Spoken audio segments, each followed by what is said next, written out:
For decades, astronomers scoured the cosmos for alien signals, certain they would know a message if they heard one. But in 2025, a new kind of evidence streaked through our solar system, an object called 3I/Atlas, slowing down as it approached, defying everything physics predicts. Its light flared 5 times brighter than possible at that distance. Spectra teased out nickel in impossible abundance, with iron suspiciously missing. Despite streaming dust, Atlas drifted barely at all, an unnatural calm in cosmic chaos. If 3I/Atlas is just another comet, then our most trusted models are broken. If not, we may be seeing the first sign of alien technology. The stakes for SETI have never been higher. So why is no one able to explain what is really happening? Radio telescopes have swept the sky for more than 60 years, tuning into the faintest whispers from distant stars. A beacon, a coded pulse, some engineered burst. None has ever answered. The silence is not for lack of trying. Project Ozma in 1960, Breakthrough Listen Today, thousands of hours and 1 million stars sampled, every promising frequency scanned. Yet after decades, the logbooks remain empty. Not a single confirmed artificial signal. The universe, as far as radio SETI can tell, is mute. But what if the search itself is too narrow? Traditional SETI assumes civilizations want to be heard, that they broadcast, that their technology is tuned to our expectations. If the best evidence isn't a signal at all, but a physical object, a macroscopic technosignature, then the search changes. Objects can outlast their makers by millennia. A probe, a fragment, a relic drifting between stars could carry information, technology, even intent, long after any radio transmitter falls silent. Unlike a fleeting transmission, an artifact endures, waiting to be discovered, studied, measured, and, if the timing is right, intercepted. The odds of finding such an object are staggering. Only 3 confirmed interstellar visitors have crossed our solar system in recorded history. 1. I/Oumuamua in 2017, 2I/Borisov in 2019, and now 3I/Atlas. Each is a statistical miracle, a cosmic lottery ticket. Their arrival is unpredictable, their passage brief. Yet every one is a chance to catch something built, not born. A macroscopic technosignature, if it exists, would appear as an object, not a message. The paradigm is shifting, from listening for signals to watching for things. The very definition of evidence expands. In the absence of radio beacons, the scientific payoff of a single anomalous object is immense. Such an artifact could rewrite our understanding of intelligence, technology, and cosmic time. The search for technosignatures now includes the physical, solid bodies crossing the gulf between stars. The universe offers few second chances.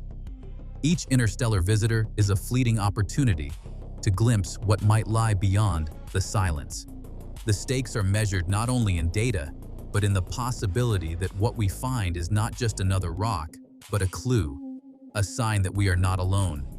A new paradigm is taking shape in the search for cosmic company. For generations, the quest for technosignatures centered on signals, radio pulses, laser flashes, deliberate broadcasts meant to cross the void. But the universe may not favor communicators. It may reward builders, and what survives of their work may not be a message, but a thing. A fragment, a probe, a relic, silent, enduring, indifferent to the rise and fall of civilizations. Artifacts do not require intent. They persist, drifting across light years, waiting for the rare alignment when one crosses a planetary system like ours. The numbers are stark. In all of human history, only 3 objects have entered our solar system from interstellar space and been confirmed. 1I/Oumuamua, 2I/Borisov, and 3I/Atlas. Each one is a statistical outlier, a visitor from another sun, carrying the chemical and physical memory of a distant origin. Their arrivals are unpredictable, their windows brief. The chance to observe, analyze, and understand is measured in weeks or months, not years. Each detection is a singular opportunity, an entire field's worth of questions riding on a single, silent traveler. This shift, from listening for signals to watching for artifacts, has strategic consequences for astronomy. If objects, not beacons, are the best evidence, then every telescope becomes a potential SETI instrument. Surveys designed for asteroids or comets now double as techno-signature hunts. The search expands from the electromagnetic spectrum to the physical, from the transient to the enduring. An artifact may outlast any civilization, its presence a message written in matter, not code. The scientific value of a single anomalous object dwarfs decades of null results from radio SETI. In the silence, even one outlier can upend assumptions about intelligence, technology, and time. The rarity of these visitors means that each one must be studied exhaustively. Every anomaly, every unexplained feature, carries the weight of possibility. The stakes are not just scientific, they are existential. What if the most profound evidence is not a call, but a relic? What if the universe's answer to our search is not a signal, but an object that simply passes by, indifferent to our curiosity? With 3I/Atlas, the paradigm is being tested in real time. The focus now turns to its discovery, the data it brings, and the questions it raises for the future of SETI and our place in the cosmos. On May 7, 2025, the Transiting Exoplanet Survey satellite, TESS, captured a faint trace of motion against the crowded backdrop of the galactic bulge. Nothing in the automated logs flagged it as remarkable. The data, buried in thousands of full-frame images, waited in silence. It would take nearly 2 months before a pattern began to emerge. June 14th brought a turning point. Carla Fuentes, an amateur astronomer in Cordoba, spent her evenings combing through adaptive photometry logs from public survey archives. She noticed a subtle, unexplained brightening on a moving object, one that didn't match any cataloged asteroid or comet. Intrigued, she posted her findings online and reached out to the Atlas survey team. Her curiosity and persistence connected dots that professional systems had missed, bridging a crucial gap in the observational record. By July 1st, the Atlas node at Rio Hurtado, Chile, issued a formal alert. The object had brightened sharply, more than any simple model could explain. Within hours, the Minor Planet Center logged the find and flagged it for immediate follow-up. Teams across the globe pivoted, combing through their own archives. Zwicky Transient Facility and Pan-STARRS both turned up pre-discovery images from late June, each confirming the steady progression of this visitor across the sky. The chain of discovery stretched across continents and disciplines. Amateurs like Fuentes filled in gaps left by survey cadence, their observations stitching together a continuous light curve from June 14th onward. Each new data point added detail, revealing a surge in brightness that defied expectations. The early detection wasn't the work of a single instrument or institution, but the result of a global, collaborative effort, one that transformed a faint streak in the noise into a scientific priority. The search for answers now had a timeline, a name, and a mystery to unravel. Between May 7th and June 3rd, the flux from 3I/Atlas rose by a factor of 5, a surge that stands out against the background of comet science. Standard models, which account for changing distance and sunlight, predict only a modest increase, perhaps 1.5 times brighter as the object moves from 6.36 to 5.46 astronomical units from the Sun. Instead, the light curve steepens, steady, persistent, and unmistakable, across nearly a full astronomical unit of travel. Photometric stacks from TESS, ZTF, and ATLAS all tell the same story. Each survey, using different filters and calibration stars, records the same sharp rise, with systematic errors held below 1/10 of a magnitude. Crowding near the galactic bulge, a notorious source of confusion, was controlled by careful masking and shift and stack techniques. The numbers, Cohere. This is not a fluke of bad pixels or a trick of the sky. The coma, a diffuse cloud of dust and gas, becomes visible at distances where water ice should be inert. By July, the dust cross-section exceeds 1,700 square kilometers, more than 5 times the area measured in May, and far beyond the reach of simple geometric brightening. Radiative transfer modeling, using plausible grain sizes and albedo, confirms that the observed light must come from newly released material, not just surface reflection. No short-lived flares, no color excursions, no transient jets, just a smooth, monotonic rise. The activation curve matches the onset of volatile-driven sublimation, but the timing and scale are sharper than in any well-studied solar system comet at these distances. The data demand an explanation that current models struggle to deliver.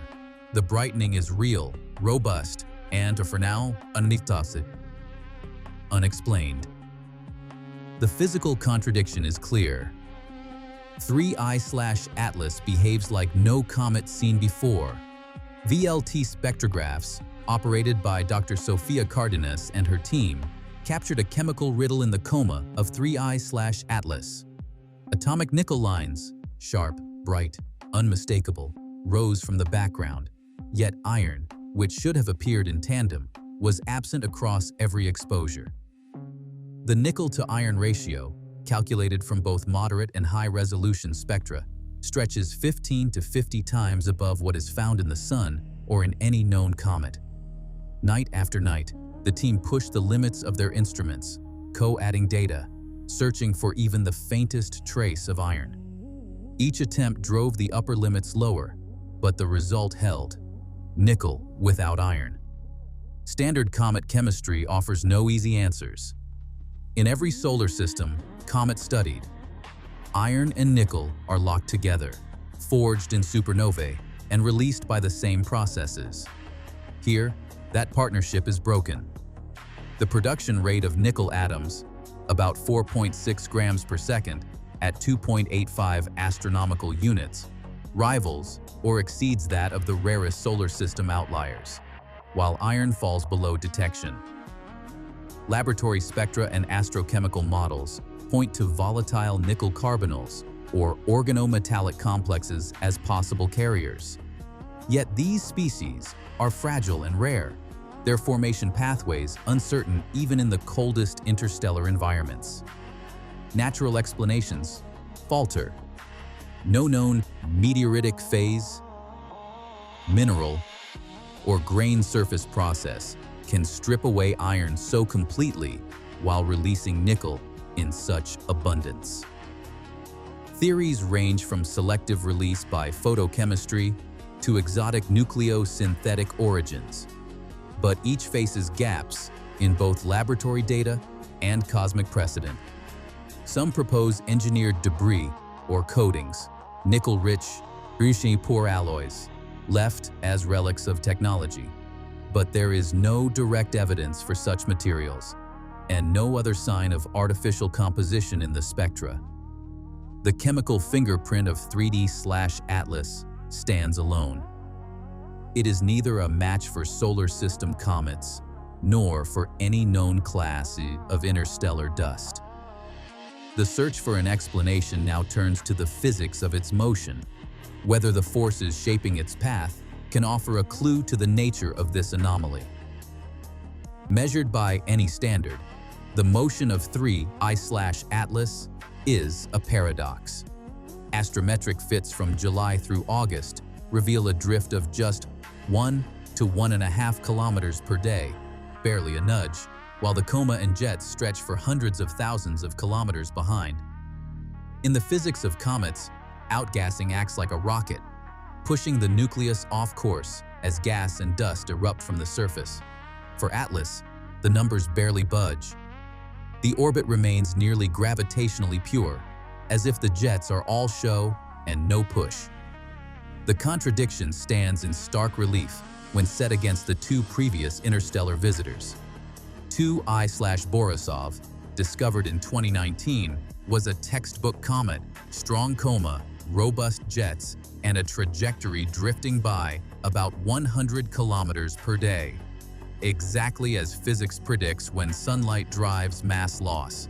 1/Oumuamua in 2017 flipped the script.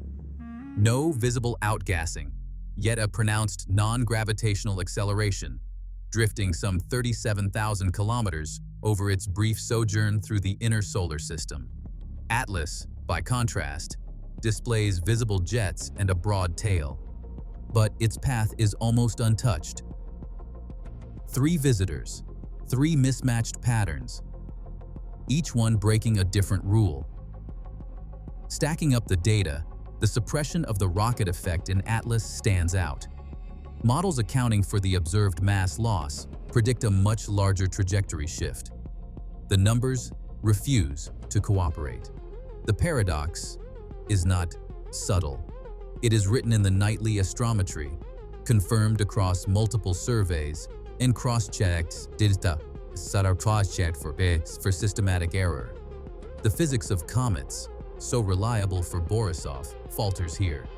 The search for a natural explanation turns up empty-handed, and the stage is set for a debate that reaches beyond comet science into the heart of a techno-signature speculation. Speculation has always haunted the edge of discovery, and 3I/Atlas is no exception. Avi Loeb, known for championing the search for interstellar artifacts, has argued that the observed anomalies, suppressed trajectory, drift despite visible jets, nickel without iron, warrant open consideration of engineered origins. In his view, a probe might break or steer using mechanisms that mimic cometary outgassing while masking any artificial signature. Yet the mainstream scientific response remains measured. The evidence for active control or any deliberate technology is circumstantial at best. Most experts insist that extraordinary claims require extraordinary proof, something no dataset has yet provided. The debate is not just academic. Atlas has become a proving ground for how the astronomical community responds to the unknown. Peer review has been intense, with rival observatories scrutinizing every spectrum, every astrometric fit. Some argue that the burden of proof must be nearly insurmountable before invoking anything beyond nature. Others, inspired by Atlas, contend that ignoring the technological hypothesis is itself unscientific, especially when the universe has so rarely offered such a puzzle. The future of this search will be shaped by new tools. The Rubin Observatory's legacy Survey of Space and Time, LSST, will soon scan the sky with unprecedented depth and cadence, issuing alerts within 90 seconds of each exposure. Its automated pipelines are designed to catch fast movers and flag objects with unusual trajectories or light curves. For the first time, the discovery of interstellar visitors may become routine, not accidental. Each detection will bring its own debate, but also a new chance to test the limits of natural law and human imagination. Atlas is now a touchstone for what comes next. A search that is broader, more vigilant, and less constrained by old assumptions. The boundaries between comet, artifact, and message are blurring. The next anomaly could arrive at any time, and with it, the next question: what or who is out there? Only 3 interstellar objects have ever been confirmed. 1 I/Oumuamua in 2017, 2 I/Borisov in 2019, and 3 I/Atlas, first detected by Atlas on July 1st, 2025. Atlas stands apart for 3 reasons. Its 5-fold brightening far from the sun, a nickel-rich but iron-poor spectrum verified by VLT data, and visible outgassing with almost no change in trajectory. Each of these facts is supported by independent measurements from professional and amateur astronomers. Yet despite extensive photometry, spectroscopy, and astrometry, no natural model explains all 3 anomalies together. No evidence confirms artificial control, but the contradictions remain unresolved. As of late 2025, LSST and worldwide surveys continue to monitor Atlas, and all published data are archived and open. The case of 3 I/Atlas demonstrates that physical visitors from interstellar space can reveal gaps in our understanding and expand the scope of technosignature searches. For now, what we know is extraordinary, and what we don't still shapes the search for life beyond Earth.